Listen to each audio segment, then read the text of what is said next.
Greetings all. This is a video response I'm going to do for 10 things I hate about gaming.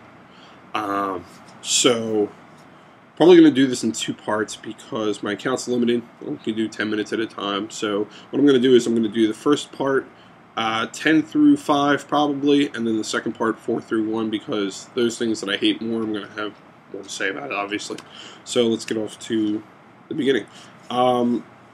Number 10 would be new versions of sports games. I'm getting really tired of new versions of sports games every single year.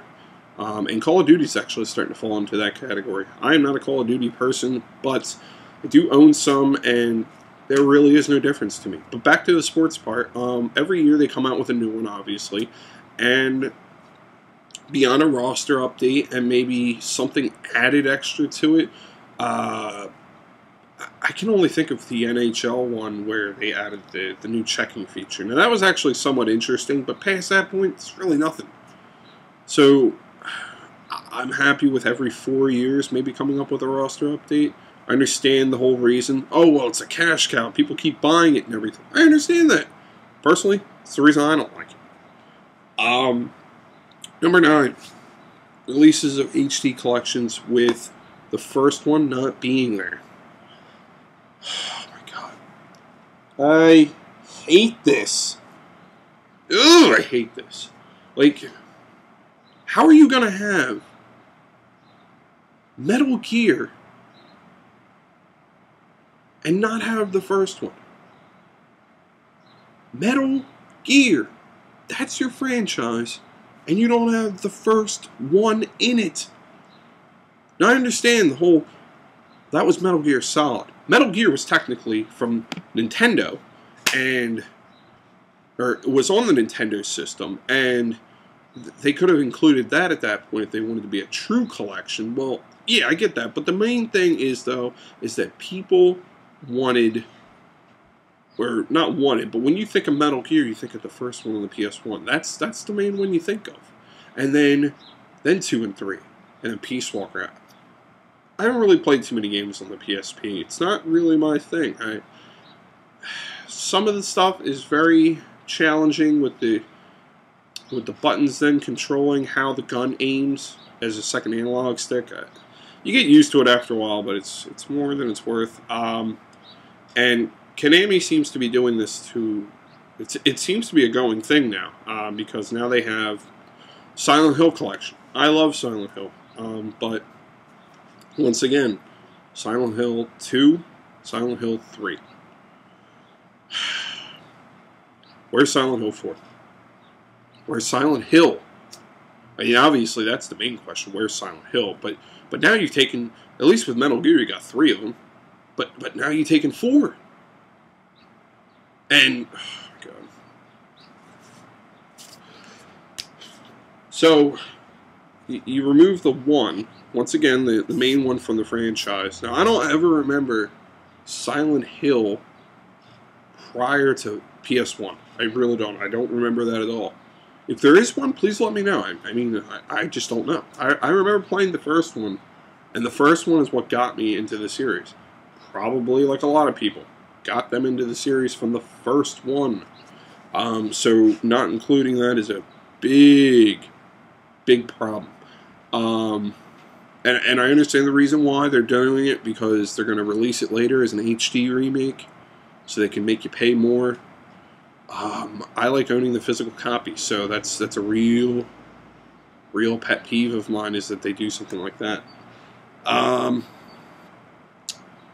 So now going on to that, co-op on the network. I really should have had the HD collection before the co-op one, because I personally don't game online. I just don't like the experience. It's never what you expect, at least to me. Last time I did gaming, to give you an idea, online was like really doing it, where I was invested like almost every night, was probably SOCOM 1 and 2. That to me was the pinnacle at that point. But doing co-op recently, well, when it first came out, I had Resident Evil 5, And I told my friend about it because we all love Resident Evil. So I was like, okay, we'll get you over here and we'll play it and we'll have some fun. And we get over there and we find out that you can't do it. You can't play two-person mode. And it was like a challenge. It was like a challenge to find that you couldn't play it. It was like, are you kidding me? Like, we were looking all over the place. We were like, there's no way they would not include the ability to play as a two-person split screen. It just was amazing at that point.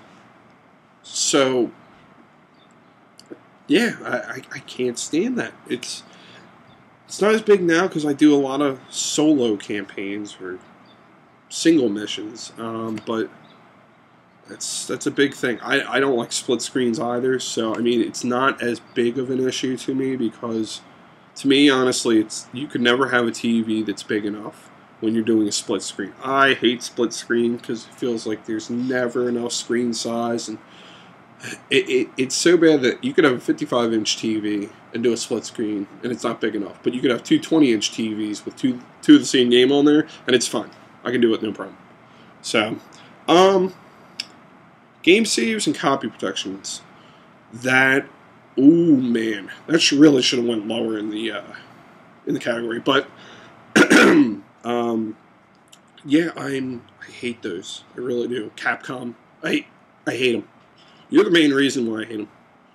You and some other companies are doing it now, but mainly every time it's like when I play a Capcom game, which is more frequent than other games. It's, you can't copy this save because it's copy protected. Okay. That's ridiculous. I can't stand it, but when you make it like a double standard at that point, well, you can't do it copying into a USB drive, but you can do it online. If you have the PlayStation Plus store, of course, that's why. You gotta pay for it. That's how everything revolves around money. Not really caring about the gaming experience. I mean, hence we are the people that do supply them with the funds, keep them to make the games. Ah, God. And another one with copy save protection is Resident Evil 3D Mercenaries for the 3DS. If you look that up, you can find out that you cannot even delete the save off of the game once it's been saved. There's no option to do that. The only way to do that is to buy an adapter online and then plug it into your PC to then delete it. So when you start having stuff that starts becoming missions in life, like your own like little side missions to get a save off of a game, that's when it's going too far. Shitty manuals. I hate manuals that are a piece of paper folded up. I hate them. I hate them with a passion. Mainly because I'm a gamer, but I'm also a collector. So I almost get rid of none of the games I have. Unless it's really bad, then I probably do. But even then, I'm like, I might come back and play it. So you never know. But for aesthetic pleasing wise, manuals that are 2 pages, are you kidding me? Especially the ones that are like, okay, you're going to have it for a sports game. I kind of get that, but at the same time, I think you might even need it more for a sports game because of how ridiculously in-depth they're becoming. But ones with stories and stuff, like Saints Row the Third. I never played it, but I know that it would be a story-driven game somewhat, to the point more than a sports title, and they just have a pamphlet. That's it. Like, it's gotten to the point where I'm like, if I sell my game online and I'm wondering if I bought it used, I'm like, did this actually come with the manual? Did it ever come with the manual? I don't know. So, last one is going to be crappy ports. Mainly stuff that wasn't copied over properly. Arcades. Teenage Mutant Ninja Turtles. That one drove me nuts. Because they had one on a Battle Nexus game for the Teenage Mutant Ninja Turtles, but the arcade, the music wasn't going correctly, or there was no music. It was something along those lines where it didn't sound off. It was sounded off, and it was like, what the fuck? So stuff like that where they take some, they don't take their time to work on it. That really irks me, especially because you're taking somebody's childhood there that they remember, and now you're just being lackluster at it with just being money-driven incentives. So this is part 1. Part 2 will be included as well. So Thanks for watching, and watch part 2, and then subscribe if you like.